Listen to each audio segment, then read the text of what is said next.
दोस्तों, हम चर्चा कर रहे हैं नरेगा की। अब नरेगा की चर्चा क्यों कर रहे हैं वो भी आप समझ गए होंगे।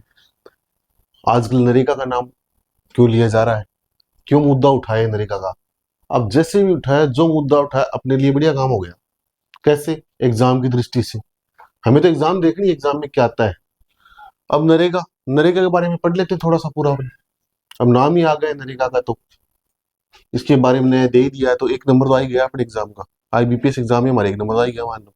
इसमें से एक क्वेश्चन तो पक्का आना है आपके जो भी एग्जाम में होनी है। तो नरेगा के बारे में देख लेते, दो तीन टॉपिक, ज्यादा नहीं है कुछ। नरेगा का पूरा नाम था, पहले 2005 में एक्ट आया था, लागू बाद में हुआ। 2006 में 200 डिस्ट्रिक्ट में लागू हुआ, लेकिन इसका नाम देखते हैं पहले तो। National rural employment guarantee act था इसका नाम। नरेगा का नाम यही है, नरेगा का नाम यही है। National rural employment guarantee act है, जो 23 अगस्त 2005 को आया था ये एक्ट।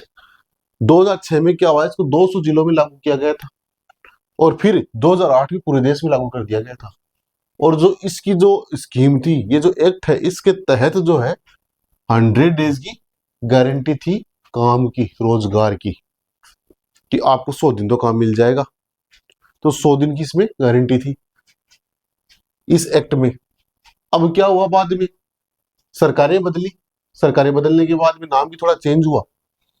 20 अक्टूबर 2009 को इसका नाम चेंज कर दिया, और एम और लगा दिया इस नाम में। अब दिक्कत एग्जाम वालों को हो गई, एक नाम बड़ा हो गया थोड़ा सा याद करने के लिए अपने। भाई नाम लंबा हो गया तो याद करने में कठिनाई होने लगी। तो इसमें से क्वेश्चन ज्यादा आते थे। मनरेगा जो है अपना, Mahatma Gandhi national rural employment guarantee act, ये हमें नाम याद पूरा करना पड़ता है एग्जाम की दृष्टि से।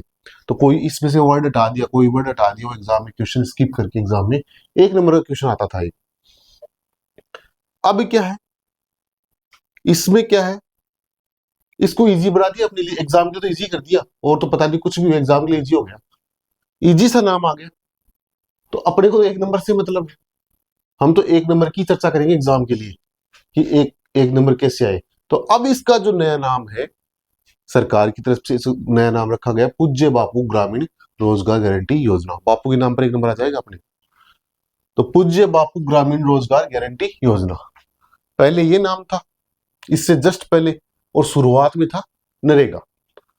तो अपने को दोस्तों याद रखना है, इसमें एक तो बदलाव क्या हुए, नाम में बदलाव हुआ है। पूज्य बापू ग्रामीण रोजगार गारंटी योजना, ये हमें नाम ध्यान में रखना है। तो इसमें दो चीजें और है। पहले 100 दिन का मिलता था, अब मिलेगा 125 दिन की गारंटी मिलेगी आपको। मिलेगा कितना वो तो पता नहीं है, गारंटी 125 दिन की है। उसमें 100 दिन की गारंटी थी, गारंटी चलती है आजकल। तो 125 दिन ये ध्यान में रखने हैं आपको। क्वेश्चन यहां से भी उठ के आ सकता है एग्जाम में। दूसरा, 240 रुपए पर डे मिलेंगे, ये भी आपके एग्जाम में आ सकता है। तो दो चार टॉपिक हुए इसमें, ये हमें ध्यान में रखना है। नरेगा जो है 2005 में जो एक्ट है वो आया था। हालांकि इतिहास आपसे पूछेगा नहीं ज्यादा, लेकिन कई बार पूछ लेता है एक्ट कब आया था, लागू कब हुआ, और रीनेम कब हुआ, और अब नाम इसका चेंज हो गया तो पूरा नाम क्या है। तो इसमें से क्वेश्चन कहीं ना कहीं उठ के आएगा अपने एग्जाम में। बैंक की एग्जाम देख लो, चाहे कोई सी भी एग्जाम देख लो, सेंट्रल लेवल की, क्वेश्चन उठ के आएगा इसमें से, क्योंकि ये योजना बहुत आगे चलती थी, और ग्रामीणों के लिए तो रामबाण थी। वहां पे आपको गारंटी मिलती थी नरेगा में, बहुत ग्रामीण क्षेत्रों में नरेगा में बहुत जाते हैं। तो इसमें जो रोजगार की गारंटी थी, आपको रोजगार मिलेगा ही मिलेगा, काम आपको मिलेगा ही मिलेगा, चाहे कुछ भी करो। तो ये जो स्कीम का नाम चेंज हो गया है, तो ये अपने एग्जाम की दृष्टि से ये नाम हो गया। अब बापू जो है, पूज्य बापू है, जो स्कीम के नाम पर अपने को एक नंबर मिलेगा एग्जाम में। तो ये आज की एक योजना हो गई, ये नरेगा के बारे में हमने चर्चा कर ली। आगे हम ऐसे ही टॉपिक आपके लिए और लाएंगे एग्जाम में, एक एक नंबर आपके लिए, जो आईबीपीएस मेंस की, क्लर्क्स की आपकी एग्जाम आ रही उसके लिए। तो आज के लिए सिर्फ इतना ही।